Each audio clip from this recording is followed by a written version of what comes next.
آج کے درس میں ہم ازواج النبی حضور پاک کی بیویوں کے بارے میں عرض کریں گے۔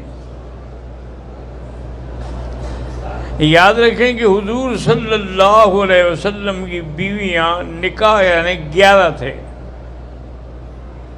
2 آپ کی زندگی میں فوت ہو گئیں، باقی 9 جو ہیں وہ حضور صلی اللہ علیہ وسلم کی وفات تک آپ کے ساتھ رہیں۔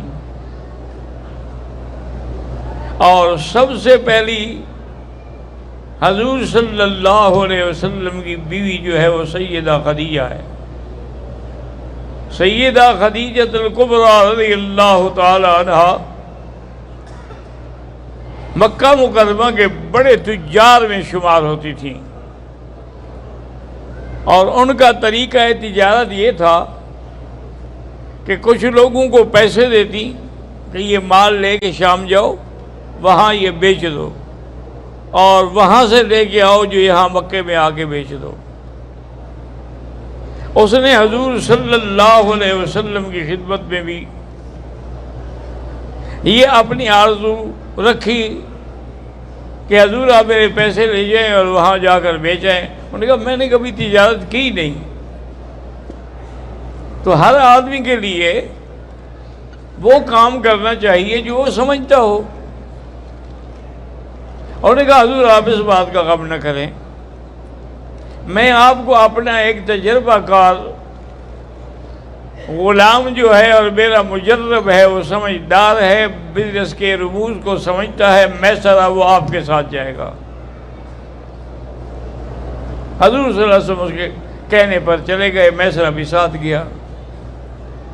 اصل میں اس نے بڑی ذہین عورت تھی نا جی، تاجر عورت تھی۔ اس نے میسرہ کے دن میں یہ لگایا کہ سارے راستے میں تم نوٹ کرو حضور پاک کی اٹھنے کو، بیٹھنے کو، بولنے کو، کھانے کو، پینے کو، واپس آ کر مجھے بتاؤ۔ بہرحال وہ چلے گئے اور اس کے بعد سامان بیچا، نیا خریدا، واپس۔ اس دفعہ اللہ کی شان یہ ہے کہ نفع بھی بہت زیادہ ہوا۔ تو سیدہ خدیجہ رضی اللہ تعالی نے جب حال سنا میسرہ سے تو وہ سمجھ گئیں کہ بہرحال اس میں اللہ نے کوئی شان ضرور رکھی ہے جو وقت پہ ظاہر ہوگی۔ اس نے خود حضور کو پیغام بھیجا نکاح کے لیے، جس کو سارے مکے والے پیغام دے چکے تھے اور وہ بات نہیں سنتی تھی۔ حضور صلی اللہ علیہ وسلم نے قبول فرما لیا اور شادی ہو گئی۔ پہلی بیوی سیدہ خدیجہ ہے، اس کی عمر 40 سال تھی، اور جب نکاح ہوا ہے تو میرے مدنی کی عمر 25 سال تھی۔ اب اسی سے آپ خود اندازہ لگائیں کہ یہ جو دشمن کہتے ہیں نا جی ہمیں امت کو تو 4 بیویوں کی اجازت ہے اور نبی نے خود 11 کر لی، یہ حظ نفس اگر ہوتا تو حضور 40 سال کی بیوہ سے شادی کرتے جو پہلے بھی 2 شوہروں کی بیوی رہ چکی ہے۔ حضور صلی اللہ علیہ وسلم اپنے سے چھوٹی عمر کی لڑکی تلاش کرتے، لیکن ان کو تو یہ غلط ہی نہیں تھی۔ اسی لیے حضور صلی اللہ علیہ وسلم خدا کی شان ہے، اور یہ وہ دن تھے جس میں حضور کو تنہائی بڑی پسند آئی۔ حبب الی من الخلا، حضور نے فرمایا میرے دل میں تنہائی کا شوق ڈالا گیا، تو حضور غار حرا میں جاتے تھے جبل نور پر،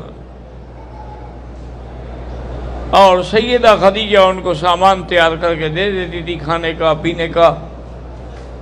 1 ہفتے کا تو حضور ہفتے کے بعد تشریف لے آتے، کبھی کبھی 2 ہفتے کے بعد بھی تشریف لے آتے، اور وہاں حضور ہر وقت 24 گھنٹے اللہ کے ذکر میں رہتے۔ یہ تو اللہ کی شان ہے کہ آج دنیا بدل گئی، راستے بدل گئے، عمارتیں بدل گئیں۔ اس زمانے میں جب حضور پاک غار حرا میں بیٹھتے تھے تو غار حرا سے باہر نکل کے کھڑے ہوں تو کعبۃ اللہ پہ نظر پڑتی تھی، لیکن اب تو راستے میں بلڈنگیں آ گئی نا، تو حضور بھائی سامنے اگر کوئی نماز پڑھنی ہوتی تو کعبہ شریف کے سامنے کھڑے ہوتے، ذکر کرنا ہوتا تو اندر بیٹھ جاتے۔ ایک دن حضور صلی اللہ علیہ وسلم اسی غار ہیرا میں بیٹھے تھے، اللہ کا ذکر کر رہے تھے۔ آپ فرماتے ہیں کہ میں نے دیکھا کہ آسمانوں سے ایک اترا ہے اور اس کو کسی چیز نے روکا، میرے پاس آ گیا۔ حضور سے آگے عرض کیا کہ اقرا، کہ پڑھو۔ یہ یاد رکھو، یہ معنی نہیں تھا کہ حضور تو عربی ہیں، آپ کو عربی پڑھنا کیا مشکل تھا کہ آگے جبریل پڑھ لیتا اور پیچھے حضور پڑھ لیتے، مشکل کیا تھی؟ معنی یہ ہے کہ وہ کچھ لکھا ہوا لایا تھا، اللہ تعالیٰ کے حکم سے کچھ لکھا ہوا تھا، اس لیے اس نے کہا اقرا، اس کو پڑھو۔ تو حضور نے فرمایا ما انا بقارئ، میں پڑھا ہوا نہیں ہوں کہ میں لکھی ہوئی چیز کو پڑھ لوں، میں تو پڑھنا نہیں جانتا۔ اور اس نے دوبارہ کہا اقرا، پڑھیں آپ۔ میں ما انا بقارئ، اللہ کے بندے میں پڑھا ہوا نہیں ہوں۔ اور اس نے تیسری دفعہ کہا کہ اقرا، پڑھو، اور پھر میں ما انا بقارئ، میں پڑھا ہوا نہیں ہوں۔ حضور فرماتے ہیں فَزَمَّنِي ذَمَّةً شَدِيدَةً، اس نے مجھے سینے سے لگا کے زور سے بھینچا۔ یعنی اب عجیب منظر ہے نا جی، ایک رسول نوری ہے اور ایک رسول خاکی ہے۔ جبرائیل اللہ کا رسول ہے نا جی، وہ نوری تھا۔ حضور صلی اللہ علیہ وسلم جو ہے وہ مکے میں پیدا ہوئے، عبداللہ کے گھر میں پیدا ہوئے، آمنہ کے گھر میں پیدا ہوئے،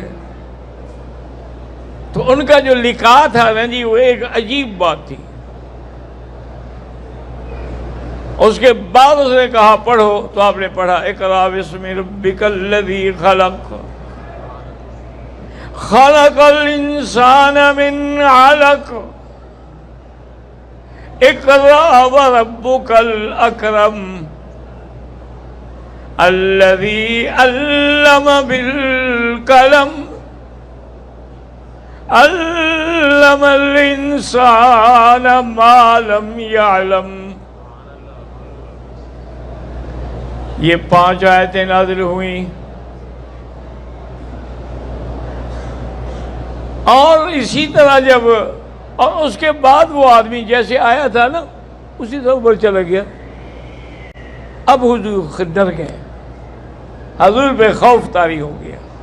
آپ فرماتے ہیں کہ میرا بدن کانپنے لگا اور میں جلدی جلدی غار سے اترا اور سیدھا سیدہ خدیجہ کے گھر میں پہنچا، کیونکہ بیوی وہی تھی، گھر بھی وہی تھا۔ اس نے دیکھا کہ حضور صلی اللہ علیہ وسلم تو بڑے گھبرائے ہوئے ہیں، اور نے کہا حضور آپ نہ گھبرائیں، کلا لا یخزیک اللہ ابدا، آپ کو اللہ رسوا کریں گے۔ انک لتصل الرحم وتعین فی النوائب، آپ مستقل رشتہ داروں کا، غیروں کا خیال رکھتے ہیں اور غریبوں کی مشکل میں ان کی مدد کرتے ہیں، اللہ آپ کو کیوں ایسا تنہا چھوڑیں گے؟ آپ بالکل نہ گھبرائیں، اسی میں کوئی خیر ہے۔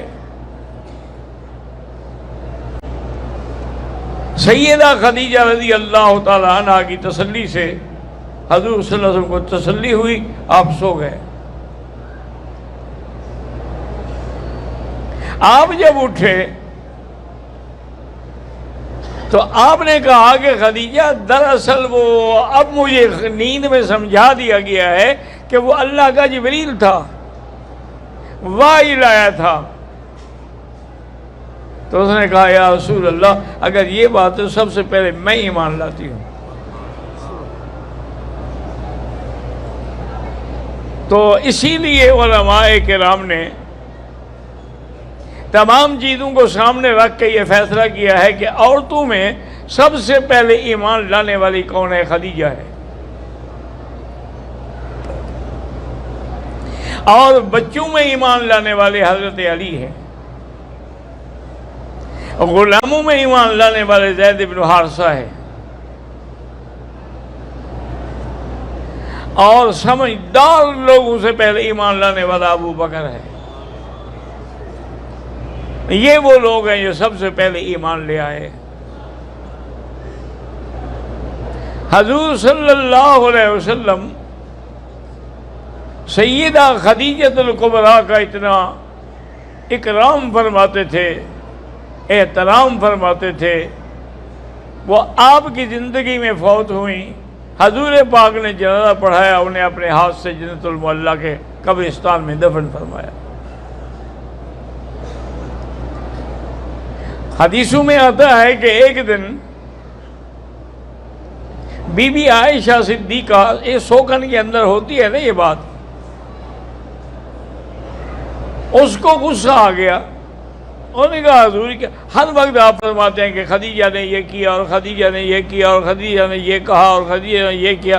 ایک بوڑھی عورت تھی 40 سال کی، 2 شوہر پہلے کر چکی تھی، کون سی کنواری عورت تھی کہ ہر وقت آپ کو وہی خدیجہ یاد ہے؟ حضور ناراض ہوئے، فرمایا عائشہ سنو، صدقتنی حین کذبنی القوم،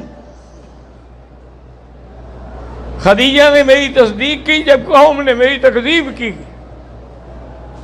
واسطنی حین ظلمنی القوم، جب قوم نے ظلم کیا تو خدیجہ نے میرے اوپر احسان کیے۔ انفقت مالہ فی سبیل اللہ، اپنا سارا مال اللہ کے راستے میں لٹا دیا۔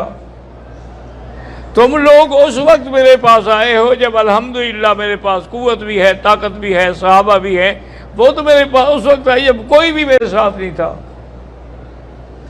اس کا مقابلہ کرتی ہیں آپ۔ اور فرمایا کہ مجھے اللہ نے دکھایا ہے کہ خدیجہ الکبریٰ کے لیے جنت میں موتیوں کا محل بنایا گیا ہے، وہ مجھے دکھایا گیا ہے، لیکن اس میں خدیجہ اس وقت تک داخل نہیں ہو سکتی جب تک کہ موت کے بعد کی زندگی نہ آئے۔ تو اس کے بعد پھر بی بی عائشہ کہتی ہے کہ میں سمجھ گئی کہ اصل میں حضور کا احترام جو تھا خدیجہ کے لیے، اس کی وجہ دین تھا کہ اس نے دین میں مدد کی۔ ایک دن حضور گھر میں آئے تو بڑے اداس تھے۔ سیدہ خدیجہ الکبریٰ رضی اللہ تعالیٰ عنہ نے پوچھا کہ حضور اداسی کیا وجہ ہے، کیوں غمگین ہیں آپ؟ انہوں نے کہا میں آیا راستے میں تو میں نے کچھ لوگوں کو دیکھا جن کے پاس روٹی بھی نہیں تھی، سوکھی ہوئی روٹیوں کے ٹکڑے پانی میں بھگو بھگو کے کھا رہے تھے۔ میرے دل پہ بڑی چوٹ پڑی کہ کاش میرے پاس بھی مال ہوتا تو میں اللہ کے راستے میں لوٹاتا۔ سیدہ خدیجہ نے کوئی بات نہ کی اور بندہ بھیجا ابو بکر کے پاس۔ حضرت ابو بکر بھی حاضر ہو گئے، حضور کو بھی بٹھایا۔ حضرت ابو بکر کہتے ہیں کہ ایسے ہم آمنے سامنے بیٹھے ہوئے تھے نا، یہاں حضور تھے، یہاں میں سامنے بیٹھا ہوا تھا، تو سیدہ خدیجہ نے درمیان میں دینار و درہم کی بوریاں پلٹنی شروع کی۔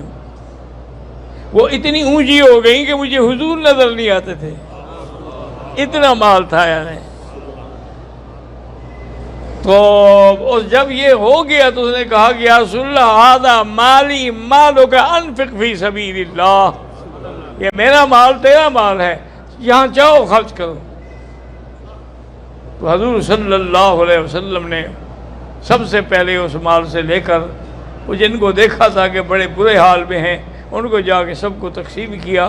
تو سیدہ خدیجہ الکبریٰ رضی اللہ تعالی عنہا و ارضاہا، اللہ تبارک و تعالی نے اس کو جو مقام دیا تھا، جو عظمت دی تھی، اس میں کوئی شبہ نہیں ہے کہ پھر وہ کسی اور بیوی کو نہیں مل سکی۔